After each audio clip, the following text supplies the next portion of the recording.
Hey, Coach. Hey, what's up?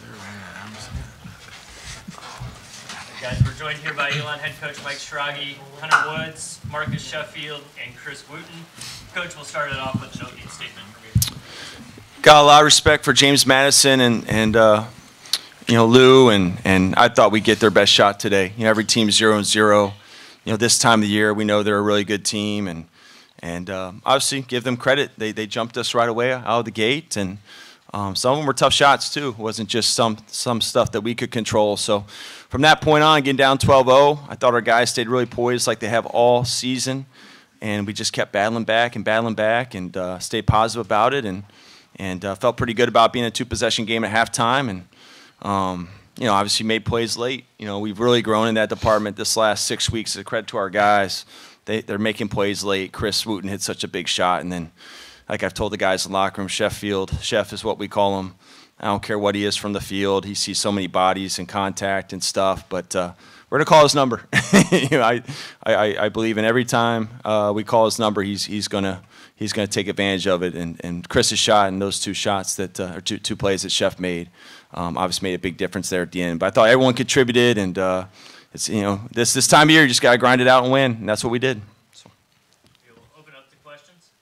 You touched on it right there, but you've had various guys step up here lately. But was there any doubt who was going to take the last shot for you? It's not a secret, no. I told Chris, we told Chris to be ready to shoot. I think this guy, the right of me, is really clutch, and someone's got to fill this void in the future with Chef gone, and our two, Chris and Hunter Woods and Hunter McIntosh certainly can fill that void. But it's no secret. I don't care for the whole world to know. I am going to Marcus Sheffield. I've known him for 7 years. I believe in him so much as a player in any moment. He never gets too high, never gets too low, which helps him in those moments. And I'm really confident in him coming through. So.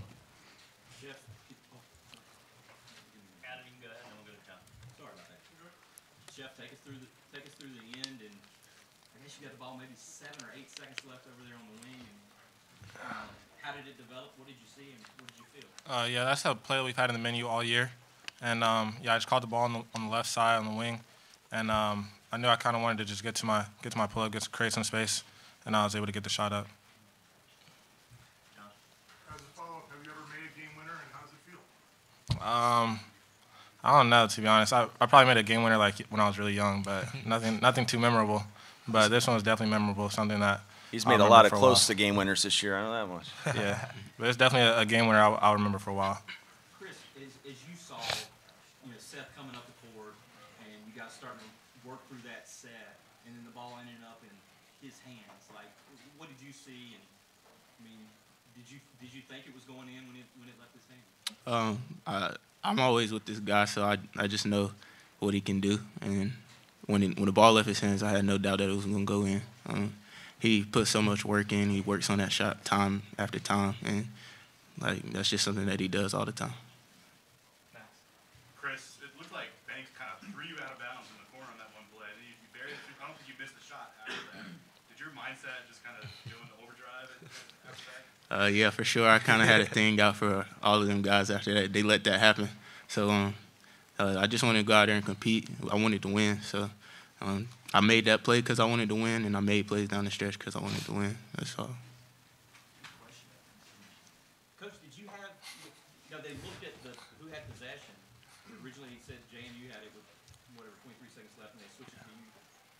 Do you then go and draw something up? Did you have something drawn up immediately thinking you were going to get the ball? How are you handling that timeout? Yeah, we kind of treat it as a timeout. We're going to go with a play that we already had, you know, in the mix, like Chef said, and if it was going to be our ball, we didn't know if it was going to be based on my angle, and we weren't sure, so we tried to be ready either way. But we had our play call. I didn't really want to use the timeout if I didn't have to. If we go into overtime, these guys know I like saving timeouts, so I wanted to save that timeout if we could run something that we could trust, and we could trust a lot with that guy calling his number and taking the shot. So. Coach, obviously a quick turnaround for tomorrow night. What do you do tonight to kind of get ready for that? And a team that played in the first round hasn't gotten to the semis in more than 10 years. Wow. Do you see the guys with a chance to make some history tomorrow night when you go against William & Mary? Our guys will fight. That's what they do. That's what they did today, and they'll be excited. We got to do some recovery in the meantime. I'm looking I just showed Hunter Woods to the right of me here. He played 40 minutes tonight. You know, some guys we had to really roll with. We're down another one in our rotation, a really important guy for us. We lost Zach Irvin a month or so ago, and now we're without Simon Wright.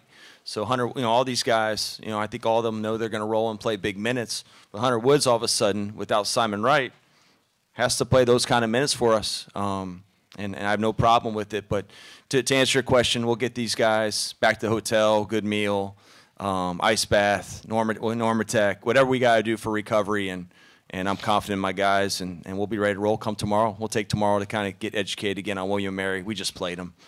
So we'll have a good feel already for them. So. Along those lines, Wright was out for you, and Federico Poser came in. Yeah. He really kind of helped keep you in it in the first half. Like, did you kind of expect those kind of big minutes out of him? You know, I should have mentioned him in the opening statement. I should have. I mean, for him to, we told the guys in the locker room, there's no way we're down 2 possessions at halftime. It wasn't for his contribution, and I've always believed in him scoring down there. He's the one guy for us, especially inside right now, that can take advantage. They were switching a lot, and he can take advantage of a switch. And I've always believed in Fed, and you know, he gave us a huge boost. He's our one true low post scorer, and when he's in, you know, whatever minutes, I know it's kind of ranged throughout the year what his minutes are, but I want to feed him when he's in because I really believe in him being able to score it, and he did tonight. And I thought he defended. He did everything at a really high level for us. Good, really great step for him. And my question is for Hunter Woods. You were able to go 40 minutes, and you were able to help with Federico Poser put together a combined 20 points in the first half to kind of get you to the position where you could potentially win at the end. What does that mean as far as your role with in the game early on to help get you to the end? Right. Going in this game, my role was do whatever we needed to do to get the W. And if my team needed me to score, I would be able to score the ball. My team needed me to rebound, I would rebound the ball. Sometimes I would be defending Matt Lewis, some of their best players. You know, Coach puts a burden on me as being a defensive rebounder or elite rebounder. And whatever my team needs me to do, I'm going to do to get the W. So, yeah.